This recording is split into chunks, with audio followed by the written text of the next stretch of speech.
algab 25. tehnovaade, käimas on Mobile World Congress ja me räägime mõnest telefonist. Telefon on palju. Sellest ka. Telefon on põnevaid. Telefoni on igavaid. Telefoni on värvilisi. Ja palju erinevaid. Jääge kuulama. Tehnovaade 25 alustab.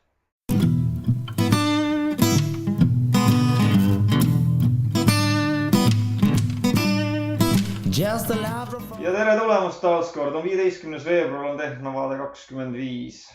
Ja mina olen Marko. Ja mina olen Heigo ja täna räägime põhiliselt siis eelmise nädala lõpus alanud MWC-st, mis siis lühidalt kokkuvõttes on Mobile World Congress. Kõik kunnid, kes tegelevad mobiilimaailmas, tulevad kokku ja näitavad, kui lahedad nemad on järgmise aasta jooksul. Jah, ja kes on lahe, kes on oma tegemistes kuidagi soiku jäänud ja kes lihtsalt ei ole viitsinud midagi põnevat välja mõelda. Sellest siis me kohe hakkamegi täpsemalt rääkima. Võib-olla nii palju veel alustuseks, et niimoodi kokkuvõtvalt alguses, et osad, kes on olnud nii-öelda natukene madalama tegijad, on nagu kõrgemal pool praegu ja need, kes meil olid kunagi täiesti lemmikud, need ei ole nii silmapaistvad olnud. Nad ei viitsinud vist jah, nad arvasid, et nad lasevad oma loorberitel niimoodi kenasti puhata ennast, aga seekord kahjuks on teised tooted tulnud välja täiesti utoopiliste asjadega. Ja hakkame siis otsast aga võtma neid. Jah. Meie suur lemmik on... Üllatus, jälle Samsungi leerist. See läheb nüüd natukene jaoks juba, kui me iga kord alustame sellega, et Samsung on teinud kõige parema asja. Aga no, mis see nende süü on ju? Jah. Et Samsung Galaxy S2 ehk siis sellele nii-öelda nende kõige kõvemale mudelile tuleb siis uuendus. Tuleb välja juba Euroopas selle kuu jooksul ja eeldatavasti ka kohe järgmise alguses Eestisse tulemas. Ja on ka üks nendest esimestest, mis tuleb 2-tuumalise protsessoriga.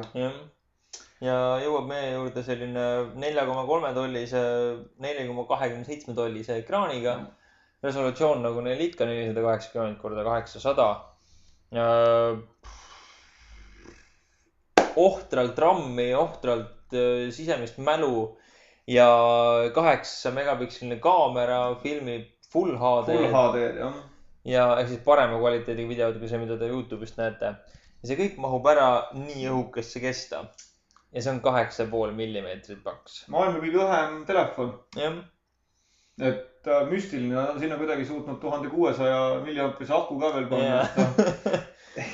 Et igal juhul ootame seda hetke, kuni see meie kätte maandub, et loodame parimat. Loodame parimat. Ilus näeb ta ka välja. Täitsa kena on, jah. Ja tagumise külje nad on selles mõttes tunduvalt paremad teinud kui esimesel põlvkonna omal, et enam ei ole ta nii kriimustustele vastuvõtlik. Seekord on ta siukene juba nagu rugged. Karmistatud. Aga Samsungit tuleb veel ja Samsungit tuleb odavamaid telefone, kui see kõigi eelduste kohaselt 650 euro hinnakanti jääb telefon. Ja need järgmiseks oleks meil siis Galaxy Ace. Mis näeb välja nagu Galaxy S esimene. Ehk siis mitte kõik ei ole päris nii ilus ja roosiline, nagu meile lubas Samsungi Galaxy S2. Ehk siis siit hakkab see teema jooksma läbivalt nüüd. Ehk siis enamus ülejäänud mudeli uuendusi on sellised, ongi siuksed väiksed mudeli uuendused. Aga samas peab ju olema ka telefone selliseid, mis on vastuvõtlikud ka selline 10 000 kuupalgaga inimesele. Sa ei saa osta 10 000 telefoni, kui sa saad sama palju palka. Ei, seda küll. Nende telefonide hinnad kipuvad, ma eeldan, ma ei ole kindel, keegi ei tea need asjade hindu, jääma sinna kuskil 200-300 euro kanti. Vaadates tema nagu parameetreid, et 800 MHz protsessor ja 3,5 tolline ekraan, et ma arvan, et ta on seal natukene praeguse Desirei hinnakanti, ma eeldan. Võib-olla küll, jah. Aga nendest järgmistena, meil siin on Samsungid tuleb kohe riburada pidi alles. Võtame järgmine on Galaxy Geo. Ja see näeb ka päris kena välja, täpselt samasugune nagu see. Jah, räägime siis kiirelt numbrid ka juurde, et Android 2.2 on temal on siis 800 MHz protsessor taaskord ja see on ka kõik umbes. Nende kohta infot tuleb kindlasti lähipäevadel ja lähinädalatel tuleb juurde ja sellest, kui need jõuavad müüki, siis me oskame ka neid tunduvalt täpsemalt öelda. Ja, et kuna hinda ei ole, siis on väga raske talle mingit hinnangut nagu nii-öelda anda, et me võime siin seda vaadata. Eks nad alates sellest uuest Galaxy S-ist sinna allapoole, eks nad lähevad järjest rohkem plastikulisemaks ja väiksema ekraaniga ja halvama resolutsiooniga, et sellised on, aga samas ühte videot vaadates, siis see oli nagu väga hästi. See toimus väga kiiresti. Sellest järgmisena on meil siis Galaxy Fit. Galaxy Fit, pisikene. Ma arvan, et see on selline taskutelefon sportlasele. Nagu nimest. 3,3 tollise ekraaniga ja 600 MHz protsessoriga, et tema läheb selle HTC Wildfire'i konkurendiks, ma eeldaks. Jah. Ja veel väiksem, mille nimi on Mini. Galaxy Mini, 3,14 tolli on ekraani. Ikka natukene väiksem. Ja 3 megapiksline kaamera ja 600 MHz protsessor. Väga hea, väga hea. Aga mitte ainult Samsung ei tulnud uute telefoni välja. Tuli ka Sony Ericsson. Seda telefoni me juba kõik teame. See on Sony Ericsson Xperia Play. Täpselt nii. Siin on nii PlayStation kui ka Androidiga telefon. Jah. Ehk siis tegelikult siin mitte midagi muud nagu ei olegi, kui ta on tavaline Xperia sellest sarjast telefon ja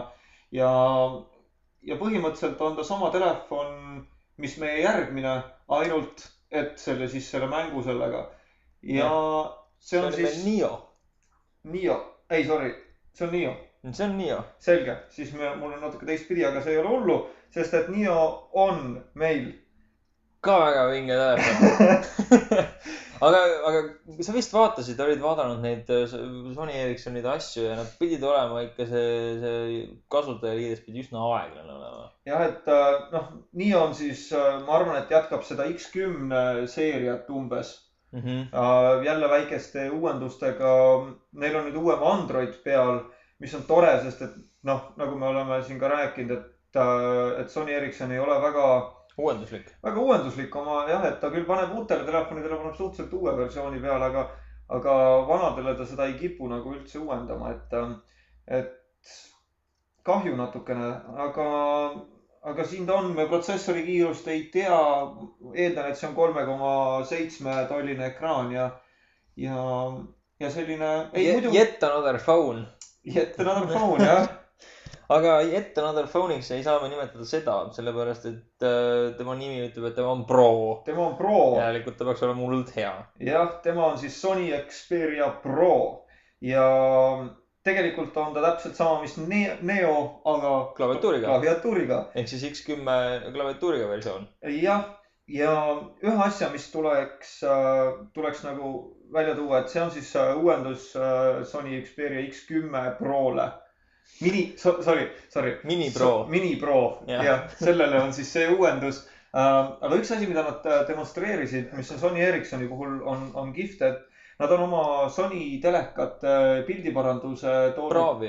Bravia engine'i on toonud siis mobiilidele ja peaks parandama piltide ja videote kvaliteeti ka nende, mida te netis striimite, näiteks YouTube'ist. Nii et vähemalt see inimene, kes nii-öelda seda tutvustust tegi või lasi endale teha kaameraga, et tema oli igal juhul väga rahul sellega, et saab näha. Üks asi on küll jälle, nagu me ka rääkinud oleme, Sony Ericsson muudab oma Androidi seda ehitust väga palju ja ei olnud sujuv, et nad küll väidavad, et see ei ole lõplik versioon, aga eks me siis näeme, kas lõplikus versioonis on midagi muud. Loodame, et on, sest et tegelikult on Sonyl ju päris ilusad telefonid, aga siiamaani on natukene, see ei ole lõbus.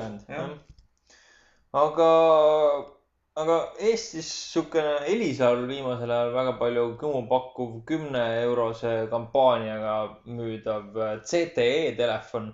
See on Androidiga ja vist 2.1 Eclair on seal peal. Ja toimib täitsa nagu Androidi telefon. Sellel nüüd tuli suur venna välja. Näeb väga hea välja. Sisu poolest on nagu telefon, aga nagu ei ole ka. Ja, et natukene meenutab seda Nexus S-i, eks ju. Aga tal on vana protsessor, tal on tal ei ole tootmisest väljas olev protsessor. Kusjuures.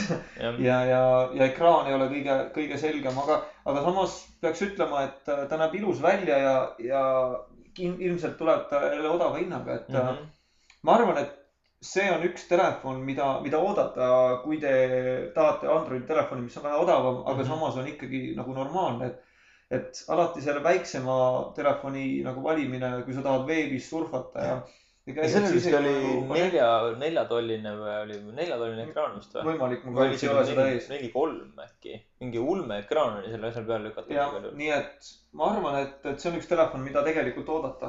Et see on... Kui me arvestame seda, et praegusel CTE hind on vist Elisas täishind oli kas 120 eurot või mingi selline võrdlemisi väike number, siis ma usun, et see jääb sinna kindlasti kuskile 250 kanti. Aga mitte sellest ei tulnud me siia rääkima. Me tulime rääkima siia võib-olla kaudselt sellest, et Nokia ja Microsoft heitsid ühte. Nüüd nad tegid palju värvilisi kontseptlapsi. Nagu te ilmselt loodame, et nägite meie Facebooki lehel, siis me hõikasime sellest väga mitmel korral. Kahjuks on sellega ainult see asi, et ma nüüd ei teagi, kas Nokia on enda aktsiad niimoodi hästi või enda need kaardid hästi mänginud. Nad ütlesid, et nende Windows Phone 7 operatsioonisüsteemiga telefon tuleb järgmine aasta. Ma tahaks nüüd näha inimest, kes ostab endale Symbianiga telefoni. Ma tahaks näha mõnda arendajat, kes veel teeb Symbianile mingisugust tarkvara. Ma tahan näha inimest, kes loodab, et Symbiani uuendatakse edasi peale seda, kui Windows Phone 7 välja tuleb. Ja, et nad küll väidavad, et Windows Phone 7-st saab siis nende nutitelefonide nagu tarkvara ja Symbian jääb siis nagu odavamatele väikesematele S40 ja S60. Aga minu küsimus on see, et kui me nüüd vaatame neid praeguseni, mida me vaadanud oleme need telefonid, siis kõik on ainult puutetundlikud. Välja arvatud üks, millest me pärast räägime, kus on nagu klahvid eespool, siis mitte ühtegi ei ole, eks?